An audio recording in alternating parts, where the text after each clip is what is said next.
conveniently on MTN everywhere you go.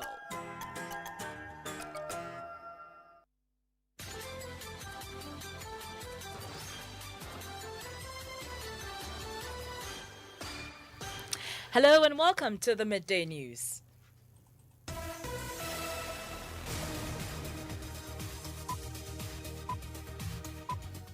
The news is live from our studios at Kokomimle Joy997 FM in Accra. In Kumasi, we are live on Love 99.5 FM and affiliates across Ghana's 16 regions, including ATL FM, Cape Coast, Kekeli Radio Ho, and Radio Max Takrady.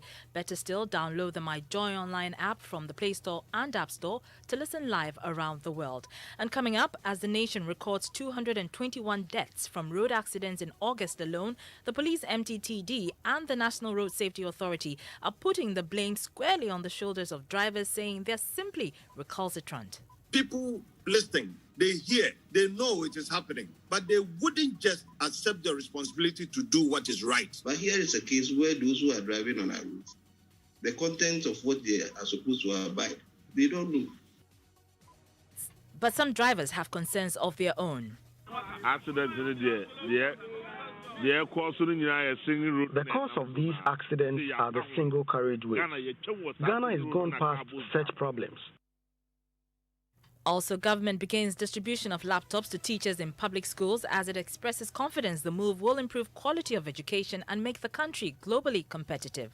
The laptop becomes the personal property of the teacher and serves the benefit of providing a tool for developing the teacher's professional and personal capacity.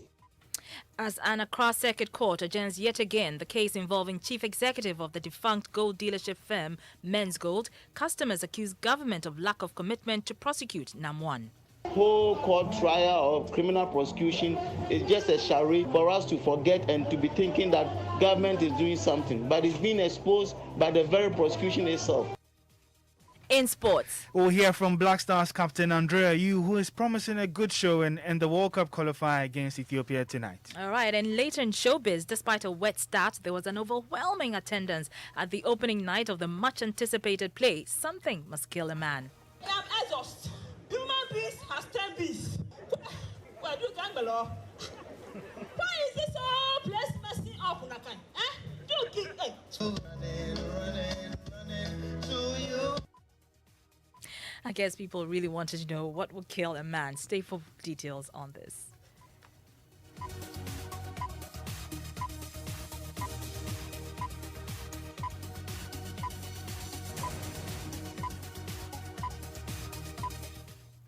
Thank you for always choosing us. We are your home of independent, fearless, and credible journalism. I'm Arba Kumson. In our first story, 221 people lost their lives to road accidents in August alone, with 1,298 sustaining various degrees of injuries in separate accidents throughout the country. That's the latest statistics released by the Motor Traffic and Transport Department of the Ghana Police Service. The state of the roads, the quality of driving, state of vehicles, and attitude of drivers are key causes driving the carnage on the roads.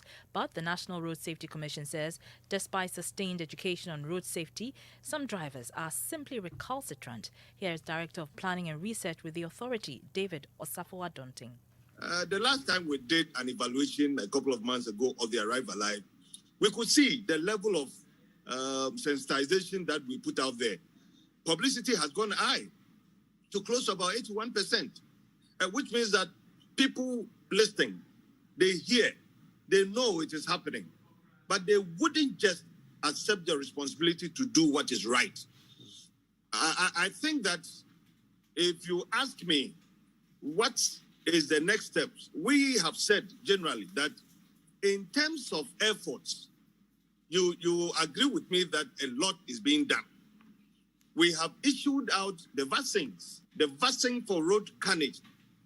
We have mentioned the road, in particular, the road infrastructure, which we said at this time of the country's progression and development, our roads wouldn't have to see a big change, a huge change, because vehicle population have grown, human population have grown. We have said that as we're looking at smoothing up the roads in terms of the surface, we are also thinking of opening up, widening, And that is why the issue of dualization came in. And I know the Minister of Roads and Highways and his agencies are working very hard towards this dualization issue we're talking about. We are talking about street lights. We are talking about road line markings, road signs, and all that.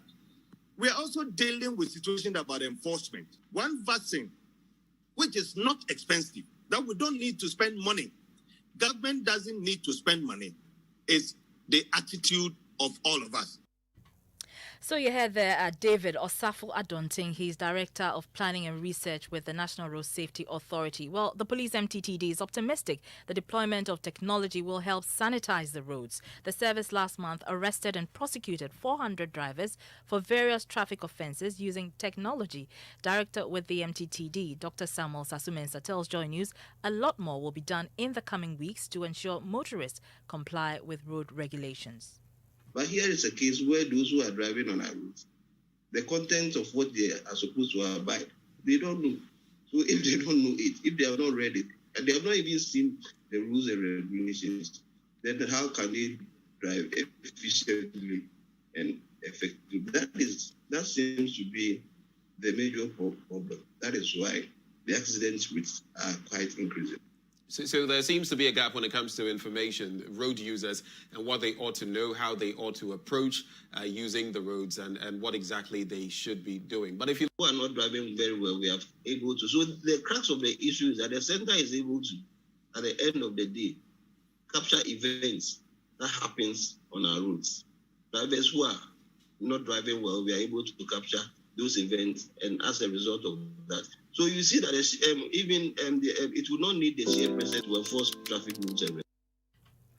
So, Director with the MTTD, Dr. Samuel Sasumensa, speaking earlier with my colleague Benjamin Akakpo. So, what do the drivers make of the rise in accident cases? We were at the Kumasi depot of the VIP bus terminal to gauge the thoughts of some of them. Accidents in the cause of these accidents are the single carriageways. Ghana has gone past such problems. Have you ever seen an accident on the Interim Road before? But on these single carriageways, there is always accidents.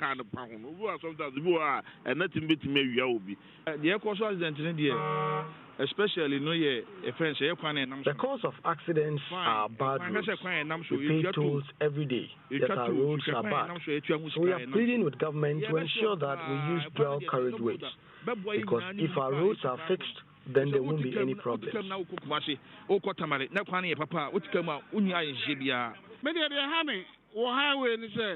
Road safety for na madam no mo bi kan. Efisa ekwan na single road. I have a big problem with the Road Safety Authority because they always fail to remove damaged cars off our single carriageways. And you heard some drivers there, their thoughts on the increasing road crashes. To education now, and the government of Ghana has started the distribution of laptops to teachers of public schools starting from the senior high school. Vice President Dr. Mahmoud Bawumia, who launched the initiative, disclosed that the project is to help improve quality of education by making the country globally competitive. He says teachers will pay 30% of the cost as government absorbs 70%. Under this program, government pays 70% of the cost of each laptop, while the teacher pays the remaining 30%. The laptop, however, becomes the personal property of the teacher and serves the benefit of providing a tool for developing the teacher's professional and personal capacity.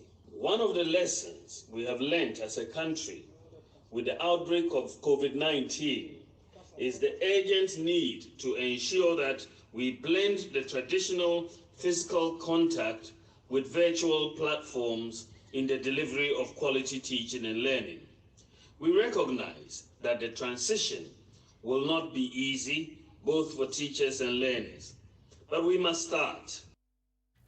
Director General of the Ghana Education Service, Kwesi Opoku-Amankwa, assured the teachers the laptops will be equitably distributed to them across all levels within the school structure. Per the arrangement, government will provide laptop to every teacher in the public school, from senior high school through junior high school, upper primary, lower primary, and to the KG. We are here today Your Excellency, as you have always done, to help us mark that official beginning of the distribution of the laptops. Kwesi Opoku-Amanko is Director General of the Ghana Education Service. Joining us is Faustina Safo was at that event. She's just returned. Faustina, we know that this initiative is part of government's digitization agenda. What has been the response of the teachers? Well, some teachers that we spoke to, they were generally excited. But if you recall, the GES this week released a statement warning school heads to desist from sending names of people who are not teaching staff to claim their laptops. So the teachers are hoping that the laptops will actually get to their colleagues across the country, even as they have received theirs. I'm Philomena Usansa, the headmistress of St. Mary's Senior High School. Today we are happy receiving our laptop. It was a promise and it has been fulfilled. We hope that this laptop is going to help us in our teaching and learning, and it's going to make our lessons very interesting. Teachers will have the chance of even engaging their students while they are at home because of the double tracking that we are doing. And in the comfort of our homes, we can also provide information to GES whenever they need it, accurate information to GES. My name is Isaac Norty. I teach English language. I believe that it's been a long time coming. The teacher deserved a laptop a long time ago, but now with the laptop, with the lesson planning and everything, I think it will be on point. So it's a good.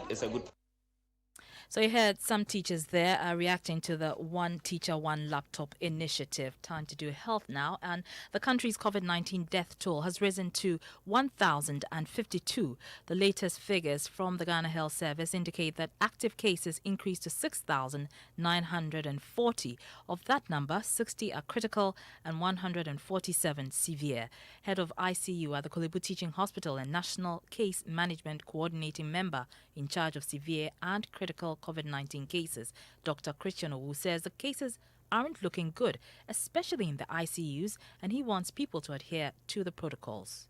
An issue of whether people die from COVID or not, or whether it is only those who are elderly or those who have comorbid conditions or chronic medical conditions, as we call it. With respect to the variant wave, the Delta variant, we have seen a significant number of people under the age of 40 who had ended up in intensive care units, and some who have lost their life, not because they had comorbid conditions, but because as viruses mutate, they become more difficult to treat, they become more difficult to control. They learn our immune system also, the same way we are trying to learn how to control them, they learn how to evade us. And with time, it becomes even much more difficult to handle. We are seeing the numbers on our dashboard. The number of people dying are not coming down. And that's not because, that a lot of people are behaving as if it is gone, probably because the person has not lost anybody in their family. But you don't need to lose somebody in your family to be wiser. Yeah. And that is important. Even as the cases surge, the Ghana Health Service is confident that the arrival of more vaccines into the country will stem the tide. The country has received additional 244,800 doses of the Johnson & Johnson vaccines to complement the ongoing nationwide vaccination exercise. Now, the government will take delivery of 1.2 million doses of the Moderna vaccines tomorrow. Head of Expanded Program on Immunization at the Ghana Health Service, Dr. Kwame Amponsa-Chiano, says the rollout has been good so far and there's no vaccine hesitancy as reported earlier. The FDA actually has given approval or emergency use authorization for 5 vaccines. We started with AstraZeneca, of course, deploying some few thousands of doses of Johnson & Johnson. But additionally, Pfizer and Moderna have also passed emergency use authorization. Currently, as we speak, I would say that we are doing 2 different vaccines at the same time. So we're doing AstraZeneca, the second dose for those who receive their vaccines for between 10th and 29th March, when we started the first rollout.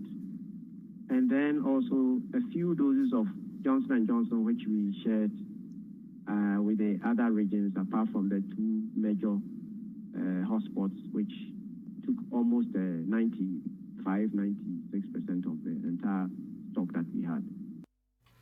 An additional 1.3 million Pfizer vaccines are also expected in Ghana by the end of this month. Meanwhile, health authorities in the Ashanti region are alarmed at the spate of public misinformation and myths about the COVID-19 vaccine. Among the misconceptions is a video in circulation purporting bodies of persons vaccinated in the ongoing exercise turned electromagnetic. Deputy Health Director in charge of Public Health, Dr. Michael Roxinije, fears the myth, if not addressed, could breed vaccine hesitancy among the populace and erode gains made in the fight against COVID-19. Ohiminteria reports. In a viral social media video, a man who claims to be a police officer alleges his mobile phone sticks to his body moments after taking his COVID-19 vaccine. The source of the video is unknown, and the narration does not give information about the type of vaccine he took. The Ashanti Regional Health Directorate says it is concerned with this type of misinformation and several others in circulation. The Directorate has launched investigations into the claim and several others in public domain. Dr. Michael Roxinije is the Deputy Health Director in charge of Public Health. We received complaint through the media of some persons becoming electromagnetic following COVID-19 vaccination. We became very much alarmed, so we set out to investigate the veracity of this. We see it as a major threat now that we are getting a lot of vaccines. But how true is the claim COVID-19 vaccines produce electromagnetic reactions to the human body? We got individuals who have taken the vaccine at a vaccination point and then got them to attach their phone to the upper arm. Some of them, the phone stuck momentarily and then fell off. Others, it didn't. We also made these people wash the sites of vaccination with water to remove any creams or oils that may be on the skin, and also cleaned the surface of the phone with alcohol tissue to remove any oil on it. And when they attached it, it didn't. So we concluded that the sebum, or that oil on the skin, has a sticky property, that is wax and oil mixed. So that if you have sebum on your skin and you attach any material, any light material like even plastic would attach, a key will attach. Joy News visited some vaccination centers, including the Kumasi Metro Clinic, to test the claim on newly vaccinated people. There is no magnet in the vaccine. The phone didn't stick to my body when it was demonstrated. Neither the phone nor key will stick. The vaccine is safe, so I encourage people to come for the jabs. My body didn't react to the phone and key. They all fell down. I encourage those who are yet to have the vaccine to do so because they are safe.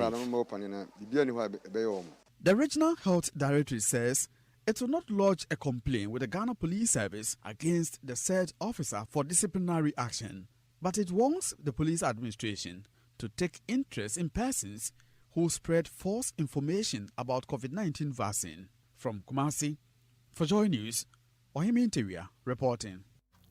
And here in Accra, I'm Arabu Kumsu. Now, if you're one of those criticizing government's Agenda 111, consider yourself a witch. Those are not my words. Those are the words of moderator of the Presbyterian Church of Ghana, Right Reverend Professor Joseph Ubriye Bwamante, who says those who see no good in the initiative are witches incarnate. But he also has some advice for those spearheading the initiative. Listen to him as he spoke at the commissioning of the Asin Praso Presby Hospital in the Central Region. Hey, yet me my politics the DMU to the point to say, hospitals, Papa. We have allowed politics to dominate our lives, that we fail to see the good in everything happening around us. We are in debt. We lack good hospitals as compared to what exists abroad. Now say OBC, obey 111. And if someone says he's constructing 101 hospitals and then you are angry, you are a witch. And for the pastors who want to exercise witchcraft, please deal with such people. Let's support good initiatives.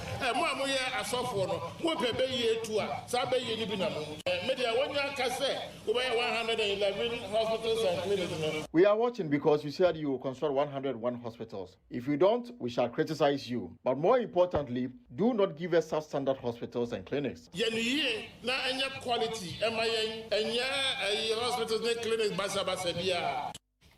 So that's a moderator of the Presbyterian Church of Ghana, Right Reverend Professor Joseph Obri Yeboah Mante.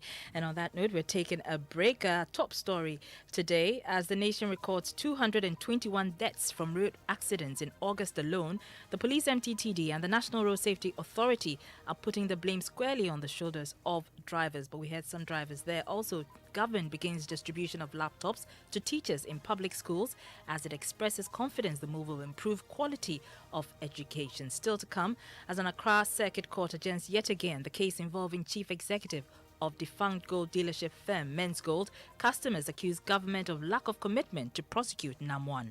Whole court trial or criminal prosecution is just a charade for us to forget and to be thinking that government is doing something, but it's being exposed by the very prosecution itself. And in showbiz, despite a wet start, there was an overwhelming attendance at the opening night of the much-anticipated play, Something Must Kill a Man.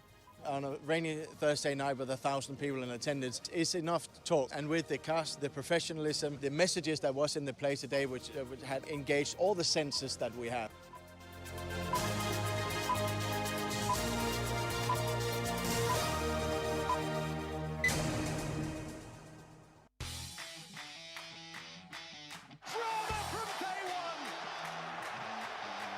The boys are back, oh! The boys are back! Imagine inviting great footballers like Ronaldo, Messi, and Mbappe into your home. Imagine feeling the big man temperament of football's fiercest rivals in your living room. Imagine enjoying the home ground advantage of witnessing the best of Serie A, La Liga, Premier League, UEFA Europa, and many more leagues all in English. Or stop imagining. Just get a GoTV decoder now at 89 Ghana cedis and upgrade to GoTV Max to turn your home into the home ground of great football. To purchase a new decoder, SMS GoTV to short code 1731. GoTV. Love it. Drama from day one.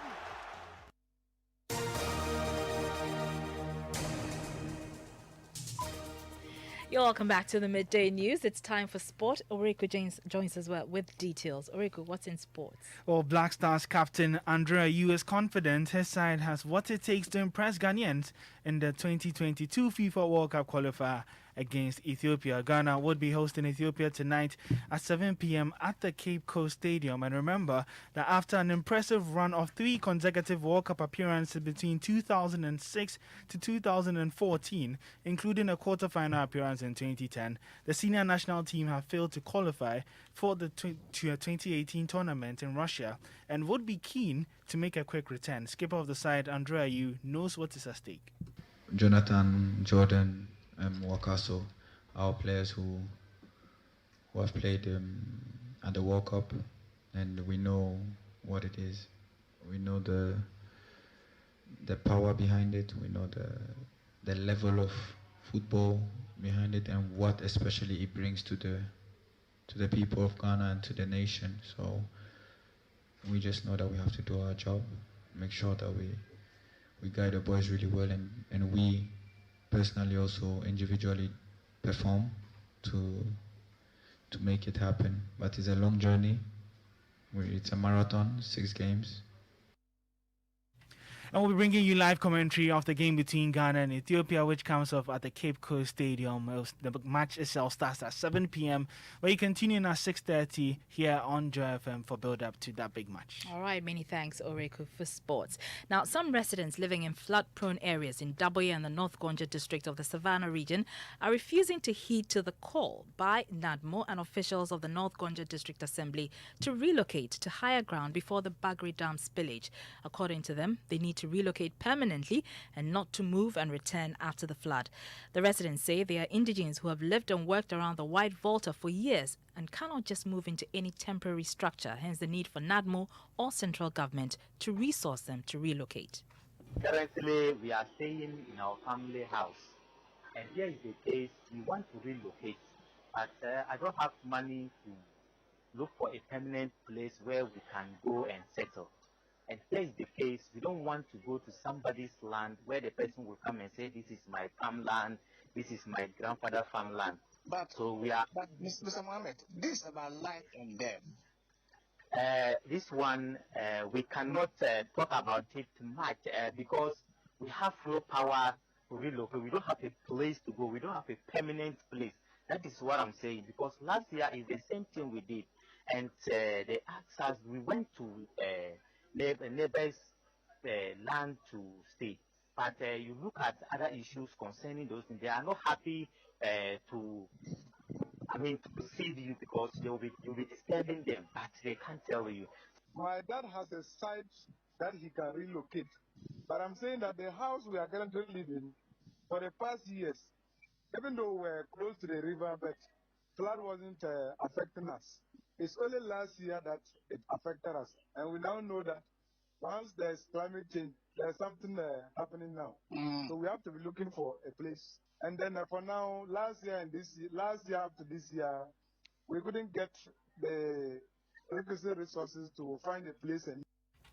So those were residents of Daboya in the Savannah region. Regional correspondent Isaac Nonya, who has been speaking to the residents, joins us on the line. Isaac, how are the authorities responding to the concerns of the residents? You've been speaking to the DCE. What has he been saying? Yes, the DCE, just like NAMBO officials, are very worried about the attitude of residents regarding the issue of flooding and then to relocate. According to the DC, they are all ready to move them to join their counterparts who are already around the assembly. But the situation where they say they need permanent relocation is what the DC thinks that it is the matter for central government to look at. Until that happens, these residents who are adamant to relocate will still be there. It's like this time around, they have adopted, according to some of them, the wait and see attitude. The incident that the situation that will realize that the water is actually getting closer to them, that they will prefer to move to some relations to move into the school and the assembly structure. Right. Thank you very much. That's Savannah region correspondent Isaac Nonya there. Now, customers of the defunct gold dealership firm Men's Gold have accused government of lack of commitment to prosecute Chief Executive of Men's Gold, Nana Pia Mensah, popularly known as NAM1. It comes as an Accra Circuit Court yesterday adjourned yet again the case involving the Men's Gold CEO. This is the third time the case has been adjourned this year. It was first adjourned in May and then in July after the prosecution failed to file the necessary processes and also appeal for additional time. The court has consistently warned it would be forced to strike out the case should the prosecution fail to do so. We'll hear from a representative of the customers in reaction to these adjournments, but first, here's an update on yesterday's court proceedings. The case of the Chief Executive Officer of gold dealership firm Men's Gold Ghana, Nana Pia Mensah, has been adjourned to October 11, 2021. This was because the prosecution was yet to file any process on how the case should proceed. At the last court sitting on July 6, the court was informed that the accused person was coughing and was asked to see his doctor. When the case was called, ACP Sylvester Asari was not present, but the lawyers of the accused persons indicated to the court that they were yet to receive any processes from the prosecution. Earlier, when the case was called on May 27, the prosecution indicated that it was unable to file the processes as per the court orders. On Thursday, the Circuit Court in Accra adjourned the case to October 11, 2021. Fred Forson is spokesperson for the Men's Gold customers, and he's been reacting to these adjournments. The whole state prosecution, they cannot tell us that they are not ready to prosecute NAM1. It's very sad. We therefore think that it is deliberate. Government is not ready to prosecute, and so they are not even ready to assist government to retrieve their locked up funds. Fred Forson is spokesperson for Men's Gold customers. It's time for entertainment and a night under the stars with the sound of the ocean nearby. The opening night of Lativa Bubaka's Something Must Kill a Man play was a huge success. Despite the wet start, patrons enjoyed a good dose of fun, music and education. Is that not the case, Mapitso? It is the case, although as soon as the play started, it started to drizzle and you could see the panic in Lati's face and some of the audience members tried to move under the tent. But in less than 5 minutes, it was gone and it was fantastic, and here's how it all went down. Oh, I am exhausted. Human beings has 10 bees. Well, do gang below. Why is this all place messing up on that kind? My favorite character is Aku. She was very funny. And then, yeah, the music bit of it.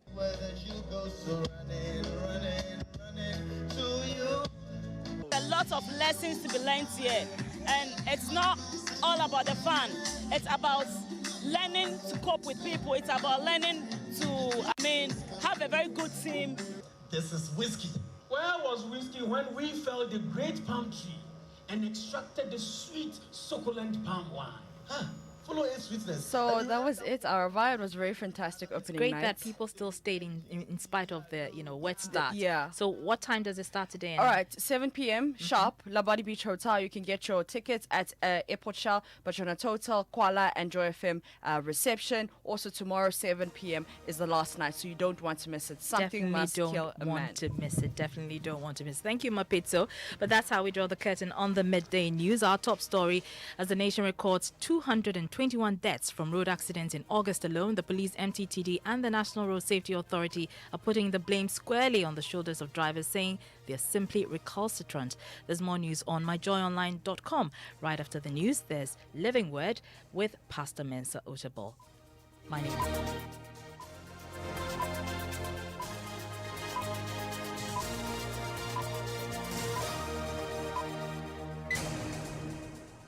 Joy 99.7 FM.